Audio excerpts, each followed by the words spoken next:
To which he answered sadly, Yea, I know it. Sir Lancelot went ambassador at first to fetch her, and she watched him from her walls. A rumour runs she took him for the king, so fixed her fancy on him. Let them be. But have ye no one word of loyal praise for Arthur, blameless king and stainless man? She answered with a low and chuckling laugh. Man? Is he man at all, who knows and winks, sees what his fair bride is and does, and winks? By which the good king means to blind himself, and blinds himself and all the Table Round to all the foulness that they work.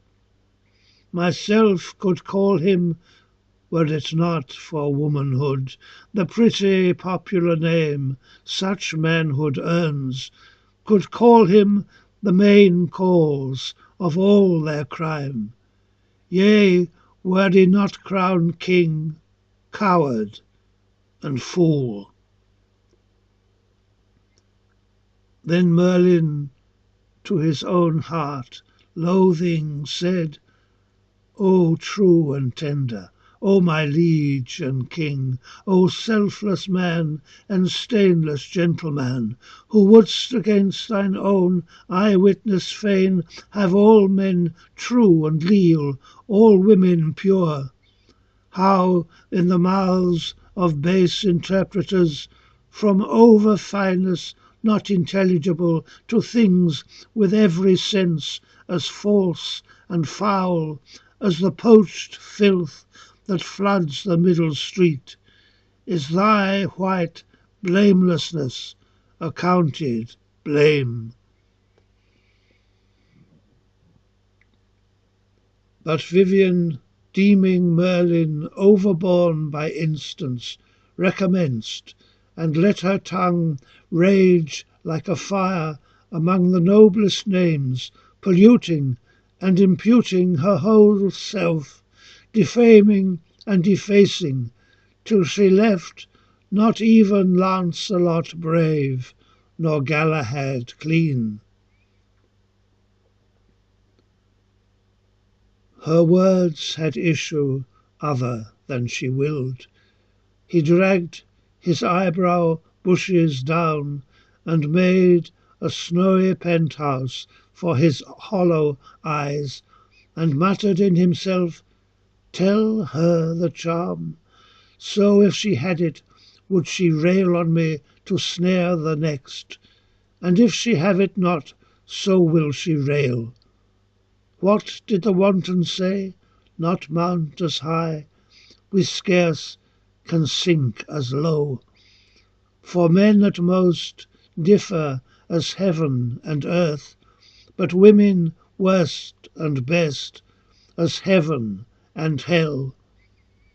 I know the Table Round, my friends of old, all brave and many generous and some chaste.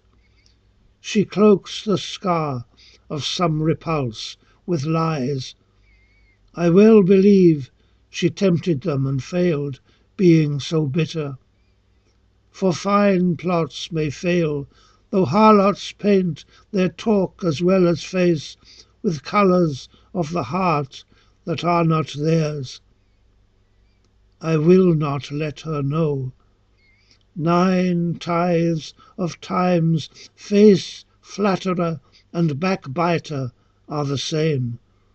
And they, sweet soul, that most impute a crime, are pronest to it, and impute themselves, wanting the mental range.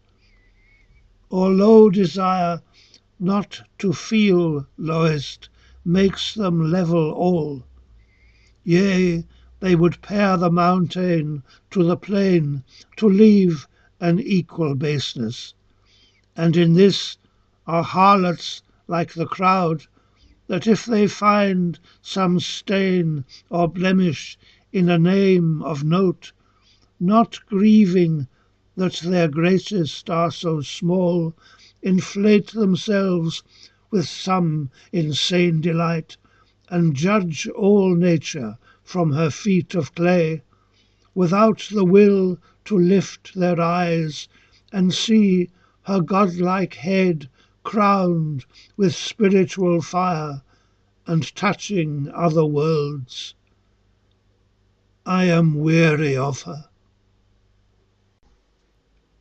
He spoke in words part heard, in whispers part, half suffocated in the hoary fell and many wintered fleece of throat and chin.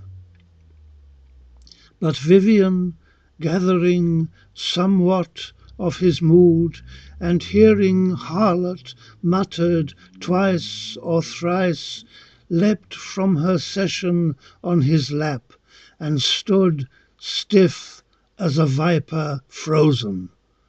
Loathsome sight, how from the rosy lips of life and love flashed the bare grinning skeleton of death.